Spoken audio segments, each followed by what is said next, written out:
The padlock had been rusted shut for 11 years. Marcus Reed stood in the mud of a Cleveland scrapyard, bolt cutters in hand, staring up at a corroded orange shipping container he had just bought with almost the last money he had.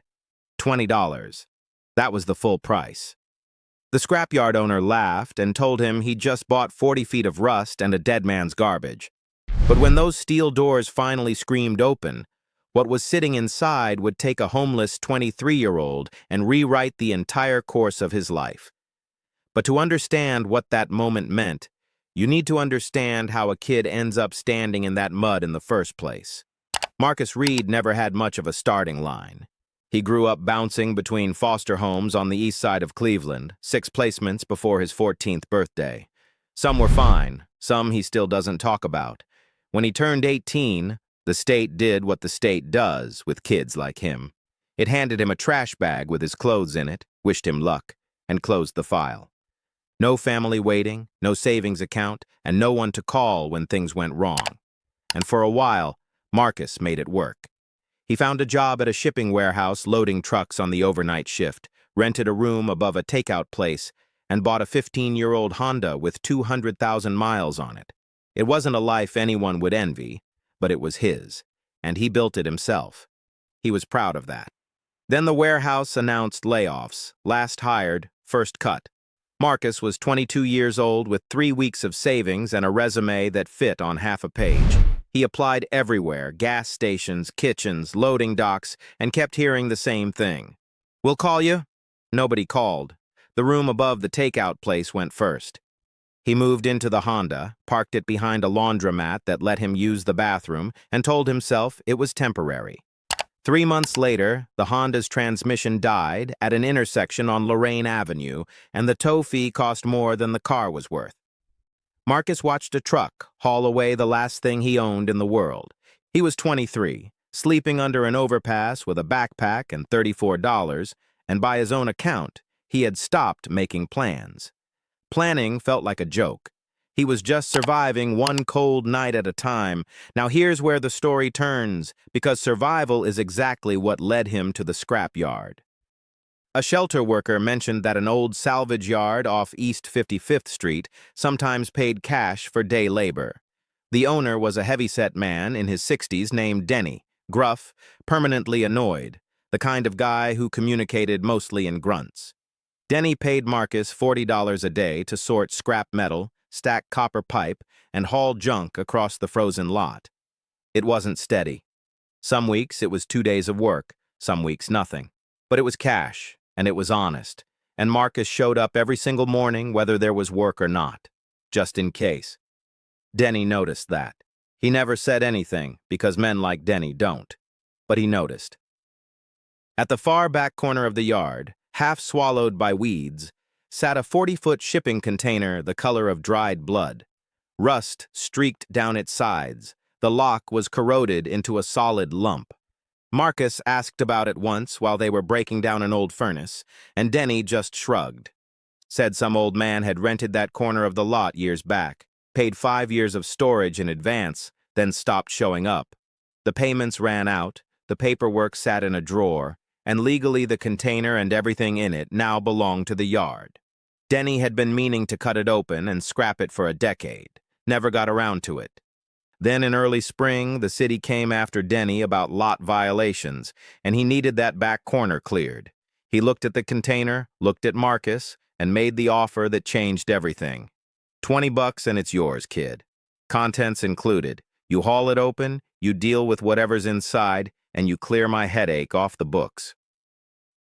Standing there in the mud next to that rusted container, think about what that offer actually meant to Marcus. He had $52 to his name at that moment. $20 wasn't pocket change. That was food for a week. And for what? A rusted steel box that had been baking and freezing through 11 Cleveland winters? Whatever was inside was probably ruined, if there was anything inside at all. Every practical bone in his body said, "Walk away." Marcus stood there in the mud for a long minute. And then he thought about something he'd tell people years later. He said that at 23, homeless, invisible, this was the first time in years that anyone had offered him a door that nobody else had opened, even if there was nothing behind it. He handed Denny the 20. The lock wouldn't cut. The bolt cutters Denny loaned him bounced off the corroded lump twice before Marcus switched to an angle grinder, sparks spraying across the wet gravel as he ground through 11 years of rust. When the lock finally dropped, the doors themselves refused to move. The hinges had seized. It took Marcus and a pry bar almost an hour, and when the right door finally gave way, it opened with a metal shriek you could hear across the whole yard. The smell hit him first. Not rot, not mildew, sawdust, cedar and old sawdust, sealed up and waiting. Marcus clicked on a flashlight and stepped inside, and the beam moved across something he could not process at first. A full workbench, bolted to the container wall, its surface worn smooth in the middle from decades of hands. Above it, a pegboard where dozens of hand tools hung in perfect rows. Hand planes with brass fittings, chisels arranged by size, hand saws, spoke shaves, carving knives, wooden mallets. Steel cabinets lined the opposite wall, and when Marcus opened them, he found clamps, cans of finish, boxes of hardware, all of it organized with an almost military precision. In the far corner stood a lumber rack stacked with rough boards, cherry, walnut, quarter-sawn oak, each one labeled in grease pencil with the year it was cut. Some of that wood had been drying in the dark longer than Marcus had been alive. Whoever packed this container hadn't abandoned junk. They had preserved a workshop the way you'd preserve a church. And at the very back, covered by a canvas dropcloth, sat a half-finished rocking chair. Cherry wood, hand-carved, one armrest still rough, and waiting for a blade that never came back. On the workbench sat a stack of spiral notebooks, 14 of them, and a wooden box of envelopes.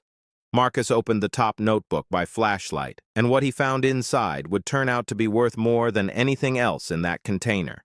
Page after page of handwritten notes, joinery diagrams, wood selection guides, finishing recipes, mistakes recorded and corrected in the margins. 40 years of a craftsman's knowledge, written down in careful pencil by a man named Walter Kowalski. Marcus sat down on the floor of that container and read until his flashlight died. Here's what he pieced together over the following weeks, from the notebooks and from Denny's fading memory. Walter Kowalski had been a furniture maker, old school, trained by his own father. When his wife passed and his house sold, he rented the container to hold his shop while he moved into a small apartment, still driving over some weekends to work inside it with the doors open. Then one winter, the visits stopped. Denny heard secondhand that the old man had died. No one ever came for his things. And that, apparently, was that. A man's entire life's work, sealed in steel, waiting in the weeds for 11 years for someone desperate enough to pay $20 for it. So, what does a homeless kid do with a dead man's workshop? Marcus made a decision that sounds crazy and probably saved his life. He moved in. Denny looked the other way, and honestly, Denny may have planned it that way from the start. Marcus cleaned out a corner, bought a camping lantern and a sleeping bag from a church donation room, and made the container his home. And every night, by lantern light, he studied Walter's notebooks cover to cover. During the day, he practiced on scrap lumber pulled from the yard. His first attempts were disasters. Crooked cuts, split boards, a small bookshelf that collapsed when he set a brick on it.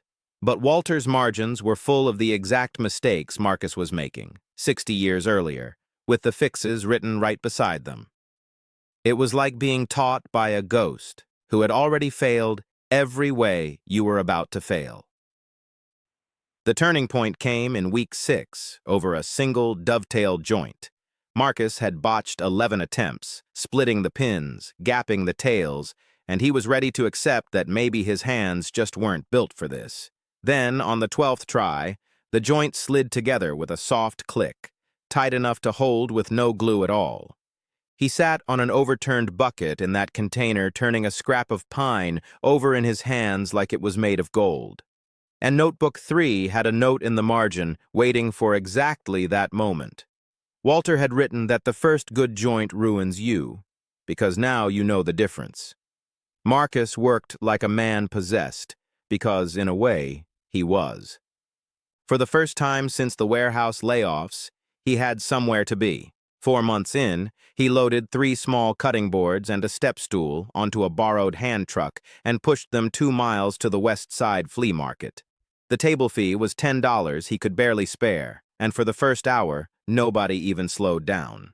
Then an older man picked up one of the cutting boards, flipped it over, ran his thumb along the end grain, and asked who made it. When Marcus said he did, the man studied him for a second, paid without haggling, and told him he was charging too little.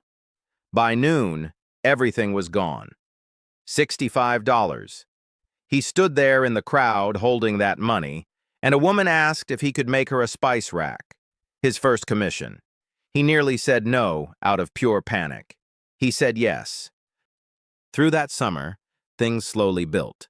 Cutting boards became shelves, shelves became small tables, and the flea market became a regular Saturday spot where people started asking for the young guy who did the hand-cut joints. Marcus wasn't getting rich. Some weeks he cleared $80, some weeks $200. But he was eating every day. He had a padlock of his own on the container now, and Walter's tools were warm in his hands. Then the Cleveland winter arrived, and the Cleveland winter had other plans. A shipping container in January is a steel freezer. Marcus wrapped himself in every blanket he owned and still woke up with frost inside the walls. He learned to sleep in a knit hat with hand warmers tucked into his boots, learned which shelters served breakfast on which mornings, and learned the hard truth that a propane heater inside a sealed steel box can kill you in your sleep. So he shivered instead. The flea market crowds vanished, commissions dried up. By February, he was skipping meals again, and the old, familiar fear crawled back in, the voice that told him this whole thing had been a fantasy. And that's when a picker who worked the flea markets made him an offer. He'd seen Walter's tools, vintage hand planes, quality chisels. Collectors pay real money for those. He offered Marcus $2,000 for the lot. $2,000. For a man skipping meals in a frozen box, that number was deafening. That was months of survival. That was a security deposit on a real room with real heat.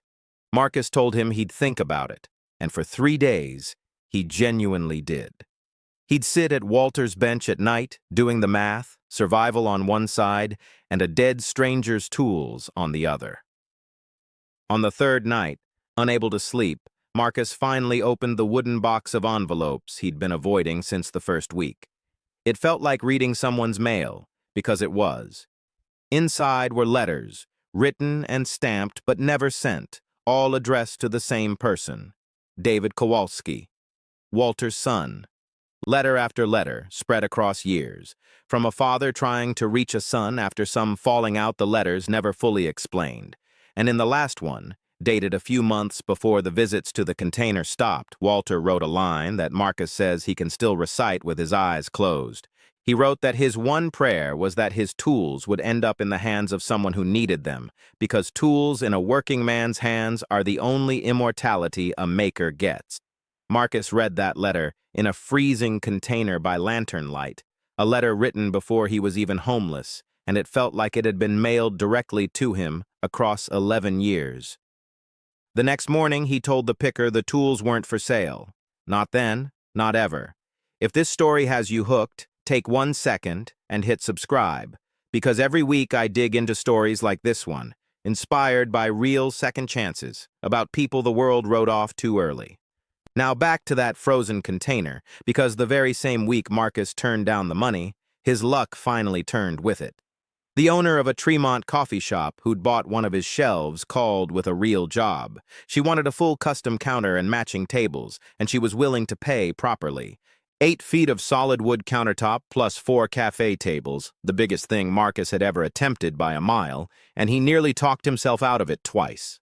Then he found the pages in Notebook 9, where Walter had documented a bar top he built back in 1981, complete with a warning about wood movement that would have wrecked the entire project if Marcus hadn't read it first. Marcus built that counter through the tail end of winter with frozen fingers, checking Walter's notebooks like scripture, and when it was installed, customers started asking who made it. The coffee shop became a showroom he never had to pay for. A restaurant called Next. Then a couple renovating a century home in Ohio City who wanted their staircase restored. Within 2 years, Marcus had moved out of the container and into an actual apartment, then leased a small workshop space with heat, lights, and a door he locked with keys that were his. But he never separated from Walter because there was one thing left undone, and it sat in that wooden box. It took Marcus months of searching. Old phone books, county records, and finally a library computer. But he found David Kowalski living outside Columbus, a retired electrician in his 60s. Marcus drove down on a Sunday with the box of letters on the passenger seat, rehearsing what to say and hating every version of it. How do you knock on a stranger's door and hand him his dead father's unsent apologies? David answered the door, and Marcus just told the truth. The scrapyard, the $20, the container, the notebooks, all of it. He handed over the box, and he offered to return the tools too, every last plane and chisel, because by rights they belonged to family. The two men sat on that porch for 3 hours. David read a few of the letters right there and wept over words his father could never manage to send while he was alive. He filled in pieces the letters left out, a stubborn argument over selling the family workshop, 2 proud men each waiting for the other to pick up the phone, and then a funeral notice that arrived too late to fix any of it.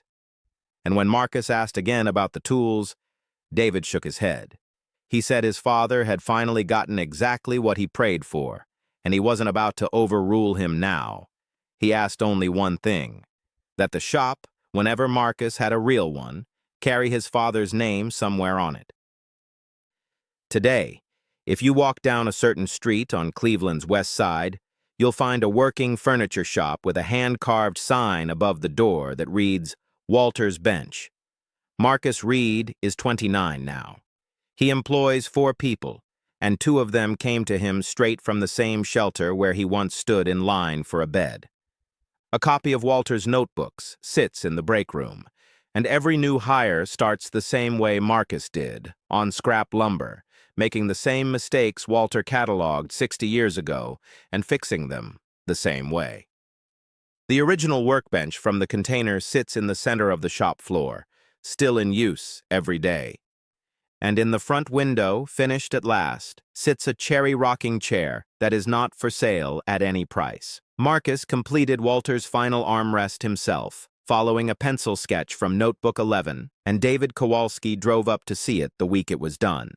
People love to say Marcus got lucky, and sure, luck was in the room. But a locked container full of tools is worthless to a man who won't do the work. Thousands of people walked past that scrapyard for 11 years. The $20 didn't buy treasure. It bought a chance, and chances are only worth what you pour into them. Marcus says the container taught him that people write each other off the same way they write off a rusted box in the weeds, without ever checking what's inside. He was 23, invisible, and 1 door away from a completely different life. Somebody just had to sell him the door. So the next time you pass something the world has given up on, whether it's a rusted container or a person sleeping behind a laundromat, remember Walter Kowalski's prayer and remember the kid who answered it. And if this story stayed with you, there's one on your screen right now about a janitor who spent 30 years hiding a secret that made his whole town cry. You'll want to see how that one ends.